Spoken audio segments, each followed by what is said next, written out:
பெஞ்சல் புயல் புதுச்சேரி அருகே கடந்த 6 மணி நேரமாக நகராமல் மையம் கொண்டிருக்கிறது. தொடர்ந்து அங்கு கனமழை பெய்து வருகிறது. அண்மைச் செய்தியை பார்த்து வருகிறோம். கடலூருக்கு வடக்கே 30 கிலோமீட்டர் தூரத்தில் புயல் மையம் கொண்டிருப்பதாக வானிலை ஆய்வு மையம் தெரிவித்திருக்கிறது.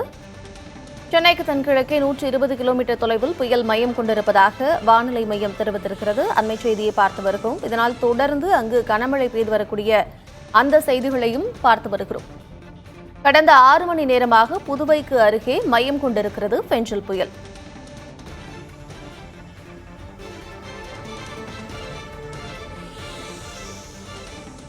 இது தொடர்பாக பேசுவதற்காக சுயாதீன வானிலை ஆய்வாளர் ஹேமச்சந்திரன் இணைப்பில் இருக்கிறார். அவரோடு பேசலாம். ஹேமச்சந்திரன், வணக்கம். இந்த 6 மணி நேரமாக இந்த பெஞ்சல் புயல் நகராமல் ஒரே இடத்தில் இருப்பதாக வானிலை மையம் தற்பொழுது தெரிவித்திருக்கிறது. அது மட்டும் இல்லாமல் புதுவை ஃபுல்லாவே தொடர்ந்து கனமழை பெய்து வரக்கூடிய செய்திகளையும் நம்மால பார்க்க முடிகிறது. இந்நிலையில புயலினுடைய தற்போதைய நிலை என்னவாக இருக்கிறது? இது அடுத்த கட்டமாக என்ன மாதிரியான நகர்வுக்கு இடம்பெயரும்? தற்போது பார்த்தீங்கன்னா புயல் கரையை கடந்து ஒரு புதுச்சேரி விழுப்புரம் பகுதிகளில் நிலப்பகுதியில ஒரே இடத்தில் மையம் கொண்டிருக்கு. இது குறிப்பாக பார்த்தோம்னா கடலூரிலிருந்து ஒரு 30 கிலோமீட்டர் வடக்கு திசையில் புயல் மையம் கொண்டிருக்கு. இதன் காரணமாக புதுவையில அதீத கனமழை குறுகிய நேரத்துல தீவிர மழைப்பொழிவு பதிவானதை நம்ம பார்க்க முடிந்தது. இது தொடர்ந்து இந்த புயல் கரைக்கு அருகே வந்த பிறகு மிக மெதுவாக நகர்ந்து ஒரே இடத்தில் மையம் கொண்ட சூழல் அப்படிங்கிறது நேற்று இரவு முதலே தொடர்ந்து வந்தது.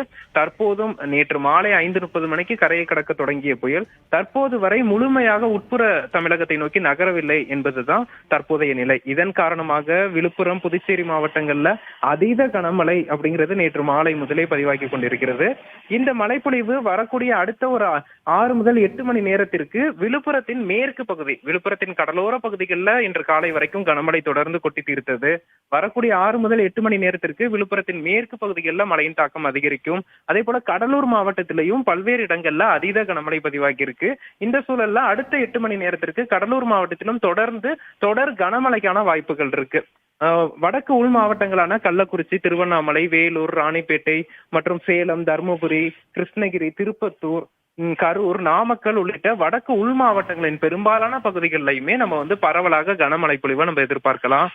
தரைக்காற்றின் வேகமும் சற்று அதிகரித்து காணப்படும். கடலூர், புதுச்சேரி, விழுப்புரம் மற்றும் வடக்கு உள் மாவட்டங்கள்ல தரைக்காற்றின் வேகம் 40 முதல் 50 கிலோமீட்டர் வேகத்திற்கு செல்வதற்கான வாய்ப்புகள் இருக்கு.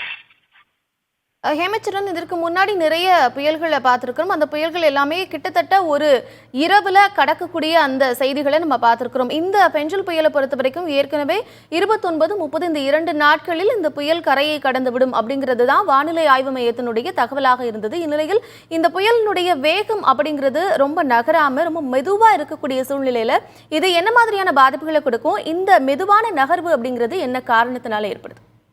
குறிப்பா பார்த்தோம்னா நேற்று காலை முதலே தொடர் நேரலையில நம்ம பதிவு செய்து கொண்டே இருந்தோம். அதாவது புதிய தலைமுறையில நம்ம தொடர்ந்து பதிவு செய்து வந்தோம். இந்த புயல் கரைக்கு அருகே வரும்போது மையம் கொள்வதற்கும் ஒரே இடத்தில் நிலைத்து நிற்பதற்கும் மெதுவாக நகர்வதற்கும் வாய்ப்புகள் இருக்கு. இன்று அதிகாலை வரைக்குமே அந்த புயலின் கரையை கடக்கும் நிகழ்வு தொடரும் என்பதை நம்ம தொடர்ந்து பதிவு செய்து கொண்டிருந்தோம். அந்த சூழல்ல தான் தற்போது இருவேறு உயரழுத்தங்களின் காரணமாக, முன்னதாக பார்த்தோம்னா பசிபிக் உயரழுத்தத்தின் காரணமாக வடமேற்கு திசையில் நகர்ந்து வந்த புயல் நேற்று மாலை முதல் இந்த அரேபிய உயரழுத்தத்தின் தாக்கத்தின் காரணமாக மிக மெதுவாக நகர்ந்து ஒரே இடத்தில் மையம் கொண்டது.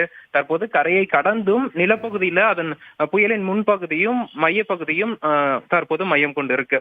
இது ஒரு இடத்துல நிலை கொண்டு நகரும் போது என்ன ஆகும்னா குறுகிய காலத்துல தீவிர மழைப்பொழிவை கொடுத்து விடும். அப்படிதான் விழுப்புரம் மாவட்டத்துல மயிலத்தில் 50 சென்டிமீட்டருக்கு மேல் மழை பதிவாகி இருக்கு. புதுச்சேரியில 48 சென்டிமீட்டருக்கு மேல் மழை பதிவாகி இருக்கு.